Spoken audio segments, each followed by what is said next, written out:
મહેસાણા જિલ્લામાંથી પીવાના પાણીની વિકટ સમસ્યા સામે આવી છે।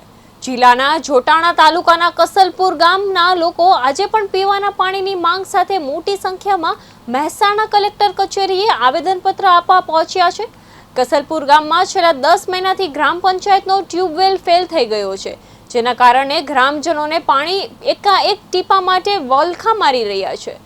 10 મહિનાથી સ્થાનિક ધારાસભ્ય અને પાણી પુરવઠા વિભાગના અનેક રજૂઆતો કરવા છતાં તંત્ર ઘોર નિંદ્રામાં હોય તેમ ઉકેલ આવ્યો નથી। ગામમાં પાણી ન હોવાના કારણે સ્થાનિકો તેમજ ખેડૂતો માટે પોતાના પશુધનને બચાવવું પણ મુશ્કેલ બન્યું છે। આખરે તંત્રની આડોડાઈથી કંટાળીને ગ્રામજનોએ આજે કલેક્ટરને રજૂઆત કરી છે અને ચીમકી ઉચ્ચારી છે કે જો વહેલી તકે સમસ્યાનું નિરાકરણ નહીં આવે તો આગામી દિવસોમાં ઉગ્ર આંદોલન કરવામાં આવશે।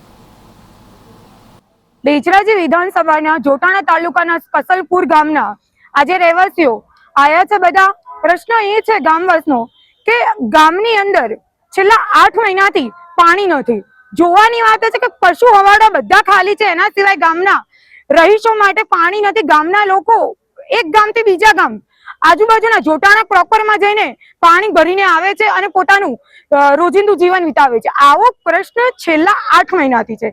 એના માટે આજે ગામવાળા કલેક્ટર સાહેબને રજૂઆત માટે આવ્યા હતા।